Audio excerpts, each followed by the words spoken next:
بسم اللہ الرحمن الرحیم۔ دوستو السلام علیکم۔ امید ہے آپ سب خیریت سے ہوں گے۔ محبت کی نشانیوں میں خاص اور اہم نشانی ہے جو زندگی کی خوشیوں سے بھر دینے والی ہے۔ اس نشانی کو پہچاننے کے لیے آپ کو صرف اپنے دل کی سنوار کو دیکھنا ہوگا۔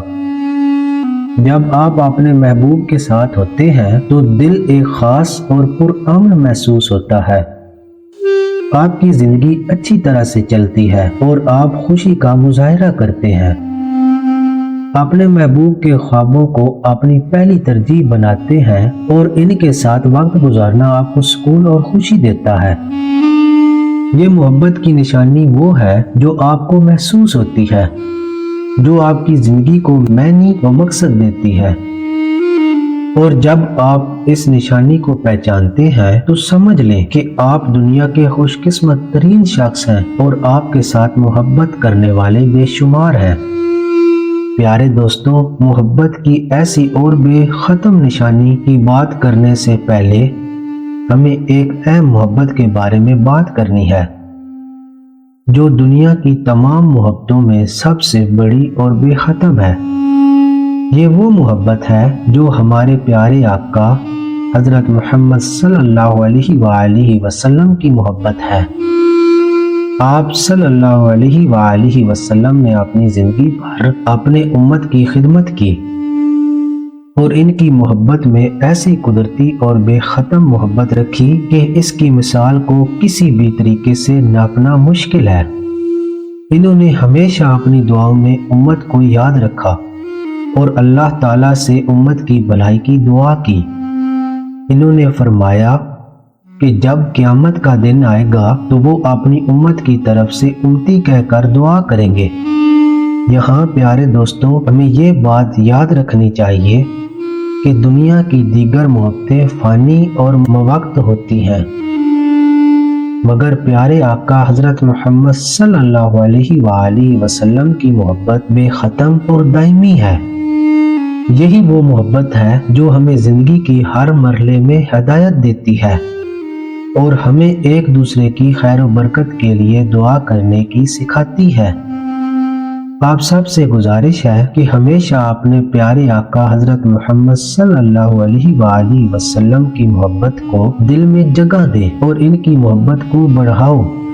دوستوں، متعدد روایات میں دوسروں کے لیے دعا کرنے کی تاکید ملتی ہے۔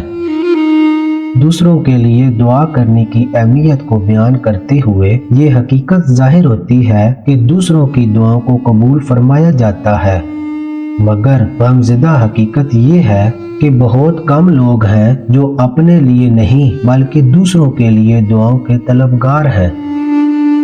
ہر شخص کی مقصود معمولاً اپنی خود کی فلاح و بہبود ہوتی ہے، اور یہ بات ایک حقیقت ہے کہ اللہ تعالیٰ دوسروں کے لیے مانگے جانے والی دعاؤں کو فوراً قبول فرماتا ہے۔ حدیث پاک میں روایت ہے کہ نبی کریم صلی اللہ علیہ وآلہ وسلم نے فرمایا، مسلمان بھائی کی دعا کا قبول ہونا بڑی برکت ہے۔ ایک فرشتہ دعا کرنے والوں کے سر کے قریب مقرر ہوتا ہے۔ جب کوئی کسی مسلمان بھائی کے لیے دعا کرتا ہے تو فرشتہ اس کی دعا کو قبول کرتے ہوئے آمین کہتا ہے اور اس سے بتاتا ہے کہ اس کی دعا کرنے والے کی بھی دعا قبول ہو چکی ہے۔ ایسی دعا کی خبریں مسرت اور خوشی کا باعث بنتی ہیں۔ حضور نبی کریم صلی اللہ علیہ وآلہ وسلم نے فرمایا، اللہ تعالیٰ فرماتے ہیں، میں پہلے تمہارے لیے دعا کروں گا، یعنی تم نے جو دوسروں کے لیے مانگا ہے وہ سب دعائیں میں پہلے تمہارے حق میں قبول کروں گا اور پہلے تمہیں دوں گا۔ دوستوں، اس حدیث پاک سے ہمیں اندازہ ہوتا ہے کہ اللہ تعالیٰ کتنی محبت کرتے ہیں اپنی مخلوق سے۔ اللہ کی محبت کی عظمت کو سمجھتے ہوئے ہمیں دوسروں کے لیے دعا کرنے اور ان کی بھلائی کے لیے کوشش کرنے کی سکھائی دی جاتی ہے۔ یعنی یہ حدیث ایک بہت ہی اہم سند ہے جو ہمیں بتاتی ہے کہ اللہ تعالیٰ ہماری دعاؤں کو قبول کرتے ہیں، خاص طور پر جب ہم دوسروں کے لیے دعا کرتے ہیں۔ اس سے بھی واضح ہوتا ہے کہ دعا مانگتے وقت صرف اپنی فلاح کے لیے نہیں بلکہ دوسروں کے لیے بھی دعا کرنا ضروری ہے۔ حدیث پاک میں حقوق العباد اور قوت اسلامی کا اہم موضوع بھی شامل ہے، جو ہمیں یاد دلاتا ہے کہ ہمیں دوسروں کے ساتھ اخوت اور انصاف کے لیے کام کرنا چاہیے۔ اس لیے دعا مانگتے وقت ہمیں صرف اپنے مفاد کے لیے نہیں بلکہ پوری انسانیت کے لیے بھی دعا کرنی چاہیے۔ بندہ جو اللہ تعالیٰ سے سخاوت کے ساتھ دعا مانگتا ہے، اللہ تعالیٰ اس سے بہت خوش ہوتا ہے۔ دوستو، جیسا کہ پہلے ذکر ہوا ہے، پیارے آقا نبی کریم صلی اللہ علیہ وآلہ وسلم کی زندگی سے یہ سبق ملتا ہے کہ وہ ہمیشہ اپنی امت کے لیے اللہ تعالیٰ سے دعا مانگتے رہے اور ہر وقت ان کی فکر ان کی امت کے لیے رہتی تھی۔ دوستو، حضرت امام غزالی رحمۃ اللہ علیہ نے فرمایا ہے کہ ایک حدیث میں آیا ہے کہ آدمی کی دعا اس کے بھائی کے حق میں اتنی زیادہ قبول ہوتی ہے کہ خود اس کے حق میں اتنی قبول نہیں ہوتی۔ اور حدیث پاک میں ایک اور اہم بات یہ ہے کہ جب کوئی مسلمان اپنے کسی مسلمان بھائی کے لیے خیر و فلاح کی دعا کرتا ہے تو یہ دعا بہترین تدبیر ہوتی ہے۔ اللہ تعالیٰ کے فرشتے کہتے ہیں کہ بندے، اللہ تجھے بھی یہی چیزیں عطا فرما دے۔ بس ہر مسلمان کے لیے کسی بہتری کی دعا کرنا یہ در حقیقت فرشتوں سے اپنے لیے دعا کرانے کی ایک یقینی تدبیر ہے۔ دوستوں، یاد رہے کہ آپ کی زندگی میں جو خوشیاں ہوتی ہیں وہ ان لوگوں کی دعاؤں کا ثمر ہوتی ہیں جو آپ کے پیٹھ پیچھے دعائیں کر رہے ہوتے ہیں، اور ان کی دعاؤں ہی کی وجہ سے آپ کو خوشیاں ملتی ہیں۔ اکثر اوقات ایسا بھی ہوتا ہے کہ آپ کو اچانک یا پھر غیر متوقع طور پر کوئی خوشی مل جاتی ہے جو کہ آپ کے عام حالات کے موافق نہیں ہوتی بلکہ غیر معمولی ہوتی ہے۔ اگر آپ کے ساتھ کبھی ایسا ہوا ہے تو جان لیں کہ آپ کے لیے کوئی نہ کوئی دعائیں مانگ رہا ہے۔ دوستوں، اس بارے میں حضرت علی رضی اللہ تعالی عنہ فرماتے ہیں، جب آپ بہت زیادہ خوشی محسوس کرنے لگیں اور آپ کے اندر خوشی کے احساسات زیادہ ہوں تو یہ یقینی بنائیں کہ کوئی نہ کوئی آپ کے لیے دعائیں مانگ رہا ہے۔ اسی وجہ سے کہا جاتا ہے کہ خوش قسمت وہ ہوتا ہے جس سے دوست کی وفا اور ماں کی دعا ملتی ہے۔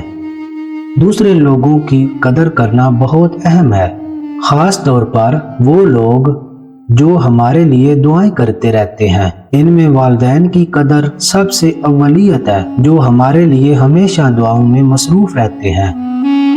ان کے علاوہ ہماری بہنیں، بھائی، دوست اور دیگر رشتہ دار بھی ہماری دعاؤں کا حصہ ہوتے ہیں۔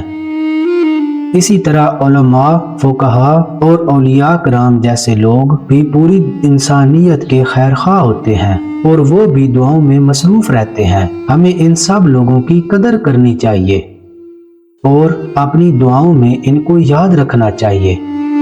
مفسرین کا کہنا ہے کہ دوسروں کے لیے کی جانے والی دعا ریاکاری سے بچائی جائے اور ایسی دعا محض خلوص اور محبت کی بنیاد پر کسی کے لیے کی جاتی ہے۔ اس موضوع میں اخلاص کی بہت زیادہ اہمیت ہوتی ہے، جس سے غیب کی دعا فوراً قبول ہوتی ہے۔ انسان کو چاہیے کہ دوسرے کے لیے دعا کی درخواست کرے اور ایسا کرنا سنت ہے۔ ایسے انسان دنیا کا خوش قسمت ترین بنتے ہیں جن کے لیے لوگ غیبانہ دعائیں کرتے ہیں۔ اس میں بنیادی اخلاص اور محبت ہوتی ہے جس سے دوسرے کی دعا قبول ہوتی ہے۔ ایک مشہور حدیث میں حضرت عبداللہ ابن عباس رضی اللہ تعالی عنہ سے روایت ہے کہ حضور نبی کریم صلی اللہ علیہ وآلہ وسلم نے فرمایا، 5 دعائیں ضرور قبول کی جاتی ہیں: مظلوم کی، حاجی کی، مریض کی، مجاہد کی، اور ایک مسلمان بھائی کی دعا دوسرے مسلمان بھائی کے لیے۔ یہ 5 دعائیں فرمانے کے بعد حضور نبی کریم صلی اللہ علیہ وآلہ وسلم نے ارشاد فرمایا کہ سب سے زیادہ قبول ہونے والی وہ دعا ہے جو ایک مسلمان بھائی اپنے دوسرے مسلمان بھائی کے لیے اس کے پیٹھ پیچھے کرتا ہے۔ اور آخر میں دوسروں کے لیے دعائیں کرنے کی تاکید کی۔ تاکید کے حوالے سے ایک واقعہ بیان کیا گیا ہے۔ حضرت ابراہیم ابن آدم رحمت اللہ علیہ جو کہ جانے پہچانے ولی اللہ ہیں، ان کا واقعہ بیان کیا گیا ہے۔ وہ فرماتے ہیں کہ ایک مرتبہ میں خانہ کعبہ میں موجود تھا اور رات کے وقت اس موقع کی تلاش پر تھا مجھے خانہ کعبہ خالی ملے اور میں خانہ کعبہ کی چادر پکڑ کر اللہ تعالیٰ سے اپنے لیے دعا مانگوں۔ ایک رات بارش ہو رہی تھی اور خانہ کعبہ میں کوئی موجود نہ تھا۔ جیسے ہی میں نے خانہ کعبہ کے پاس جا کر دعا کی، آواز آئی، تم دوسروں کے لیے دعا کرو، یہ بہتر ہے۔ دوستوں، اس واقعے سے یہ معلوم ہوتا ہے کہ اللہ تعالیٰ دوسروں کی بھلائی کو پسند فرماتا ہے۔ جب کوئی بندہ دوسروں کے لیے اللہ سے دعا مانگتا ہے تو وہ دعا پہلے اس کے لیے قبول ہوتی ہے اور پھر دوسروں کے لیے بھی قبول ہوتی ہے۔ یہ بات روایات سے بھی ثابت ہوتی ہے، اس لیے ہمیں ہر وقت یاد رہنا چاہیے کہ جب بھی ہم دعا مانگتے ہیں دوسروں کو بھی اپنی دعاؤں میں شامل کریں۔ اگر آپ کو ہماری ویڈیو پسند آئی ہے تو براہ کرم لائک کریں اور اپنی رائے کمنٹ سیکشن میں شیئر کریں۔